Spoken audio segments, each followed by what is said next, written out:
In today's 9 to 5 vlog, I'm going to be drawing a figure while also narrating why I feel like my art is falling off gradually and the steps I'm taking to actively improve it. So if you're new here, hi, my name is Remy and this is Remy's Studio. This is a series I started I think last week, but I haven't been able to regularly keep uploading because of work. I think just like many other artists around the world, it's not everybody that has the privilege to just be able to make a living from just art, from just selling paintings or selling drawings or making commissions. And so everybody has a type of day job or a type of 9 to 5. And I found in my case it's quite easy for that day job to strip me of my art in a way that I'm so tired I don't really have time to draw anymore. So I started this 30-day art challenge where I forced myself to draw something every day for 30 days. And hopefully my art will have improved in one way or the other. So I made a shot the other day. When I go back from work, I tried to draw something and it went very horrible. And I didn't have anything to post for that day, so I just posted a shot. And in that shot, it was like about how my art fell off drastically compared to when I was in college, when I had so much time to draw whatever it is that I wanted. I won't say so much time, but I would say when I had less pressure to meet up with like deadlines or like expectations.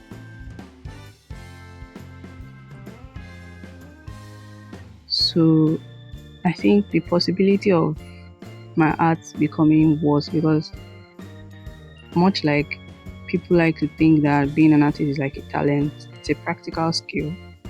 And if a person isn't practicing as regularly as they can afford to, their skills will get rusty and their art will get worse. And that is what just happened to me. My skills did get rusty and my art got objectively worse. And I think I started to forget the techniques that I have known. I don't even think muscle memory even came to help me in any kind of way.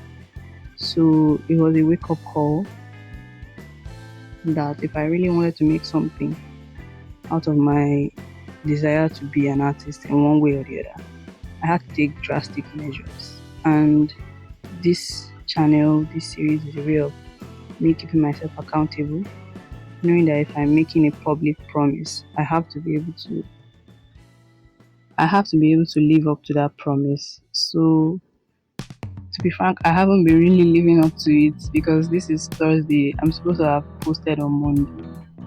And I had a really like tough day on Monday. And this is like part of the footage from what I drew. And I think when I started this challenge, I kind of underestimated how difficult it is to actually draw and film at the same time.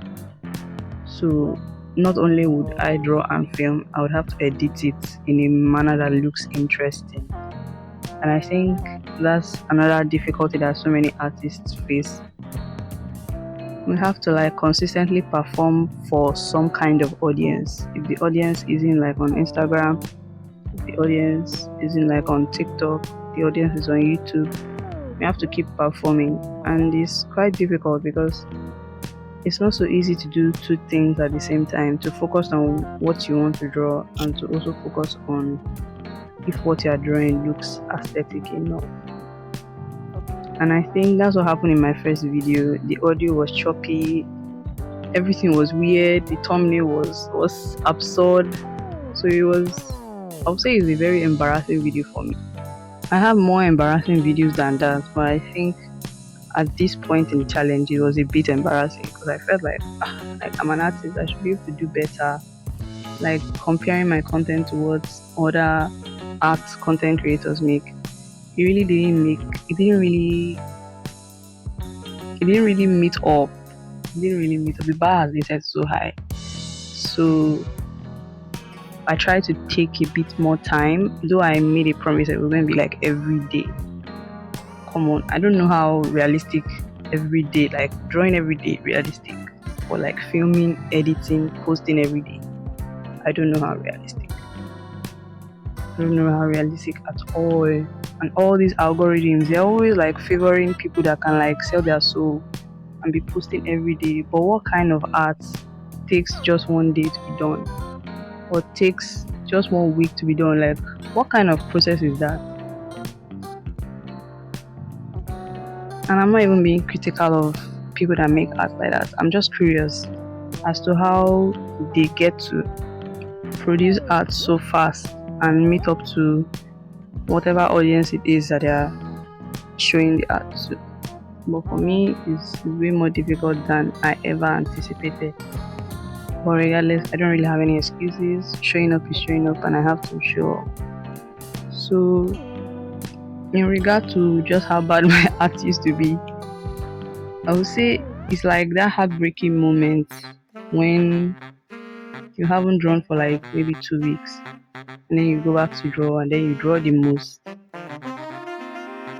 the ugliest thing on this earth that never existed. Like you make it exist, and then your heart sinks, and you're like, I can't draw anymore.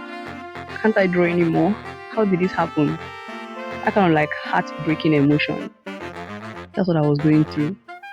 And then the anxiety that, oh, I'm not drawing today.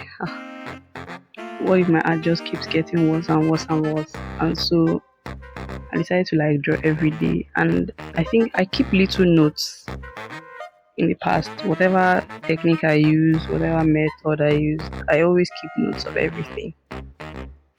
I always keep notes of everything so that I can easily refer back to my notes if I need to remember something. And I think that's like a very underrated tip. I think in your practice, or let me personalize it, in my practice, I think it has been very helpful to keep notes of everything, because there is no person that can remember every single thing without referring to some kind of reminder. Whether it's a visual reminder or it's a written reminder, there has to be a reminder. And those reminders are really helpful when you want to get back into the rhythm of what you used to do. So for me, my reminders are always full of like what I do to get into my gesture rhythm, to get into like designing shape and shadow. And I think shape and shadow designer is something that someone needs to constantly practice. No matter how small the practice is, it has to exist. It's not something you can easily like come by. It's something you get from having experienced drawing multiple times and seeing what works and what does not work. And so when you don't practice shape and shadow design more often, and then you draw a portrait, it will look the portrait will look very funny, because the elements, the features are not working, and the shape, the core shadow, everything will not work because you didn't design it well. So I think in that last portrait I made, I didn't really remember those tips. Or going back to my notes, reading through them, really helped me remember the points that I needed to keep in mind, which is to always spend time every day to gesture loosely so that my hand is always free, so that I'm always engaging my muscle memory, and I'm always like my arm is moving. My arm is moving, and my eyes are like working on proportions. My eyes are taking the information of the human figure and are learning everything. So it's very important to do that. And I think it's also important to do tone and value studies too. I think those type of little studies during the day will come in handy when you then want to draw a much more bigger piece that you want to invest your time in, and your heart won't be broken when you then draw the most ugliest thing that has ever walked on the earth. So yeah, those are the tips that I try to keep in mind. And I also try to remind myself that the worst that could happen is the art looking ugly. And I don't think being ugly or something looking ugly is a crime. It's just part of the process. So that's what I try to incorporate. I mean, today the figure study looks good, but I can't tell what it will look like tomorrow. And so I'm going to be signing off now. Please subscribe and press the notification button to get notified when I post a new video. And hopefully that will be tomorrow, but I will definitely keep posting here as frequently as I humanly can. I will post here, and regardless of how ugly my art will look, I'm definitely going to post it. So bye, this was the 9 to 5 artist vlogs. Thank you for watching. Have a lovely day.